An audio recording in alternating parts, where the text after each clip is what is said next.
This segment is brought to you by the Kansas Soybean Commission. The Soybean Checkoff Progress, powered by Kansas farmers. Welcome back to Farm Factor and the Kansas Soybean Update. This is the Kansas Soybean Update. It's brought to you by the Kansas Soybean Commission. The Soybean Checkoff Progress, powered by Kansas farmers. Stu Duncan, K-State Extension Crops and Soil Specialist for Northeast Kansas, joins us. Stu, the month of January will be busy as you and your colleagues will be hosting 9 K-State Soybean Production schools across the state. We are going to be busy. Those guys are too. And the 9 schools is about a threefold increase from what we have hosted in the past. That was at the request and the funding from the Kansas Soybean Commission, that as our acreage has moved west, and of course last year we had our first 100 bushel per acre contest winner, so we can grow soybeans in western Kansas pretty well too. And our acreage has shifted dramatically in the last 15 years. It's grown tremendously, and most of our acreage increase has been through the central Kansas corridor, but it's moving even further west now too. Let's go over the dates. We're starting out, it looks like, on January the 15th in a couple locations. With that many schools, we are shortening down our program. We're doing 2 a day and being a little more intense with less speakers.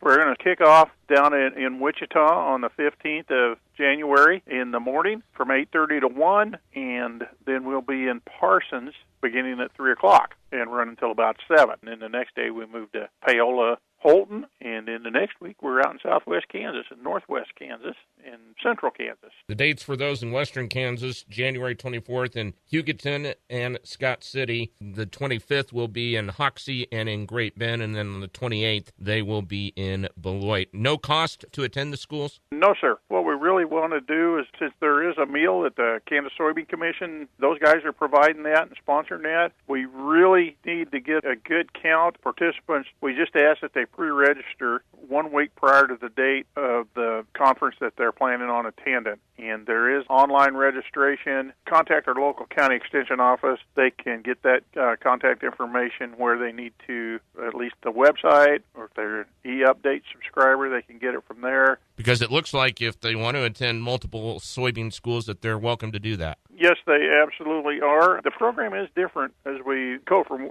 just as our Kansas growing conditions are different from one area to the next, and there will be some differences in what we talk about. We're going to cover diseases, of course, a little more in the eastern part of the state, simply because we have more of them there. That is Stu Duncan, K-State Extension Crops and Soil Specialist for Northeast Kansas, who joins us on the Kansas Soybean Update. It's brought to you by the Kansas Soybean Commission. The Soybean Checkoff Progress, powered by Kansas farmers. Learn more at kansassoybeans.org. For Kansas Soybeans, I'm Greg Akagi. Hope you enjoyed this week's Kansas Soybean Update. Stay with us after the break for more as Kyle Bauer talks with Randy Block. What if sustainability were synonymous with U.S. soy?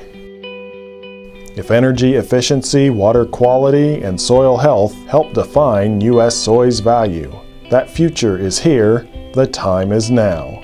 To meet end-user demands, the Soybean Checkoff is committing to sustainability that's achievable, worthwhile, and enduring. A message from the Kansas Soybean Commission, the Soybean Checkoff, progress powered by Kansas farmers.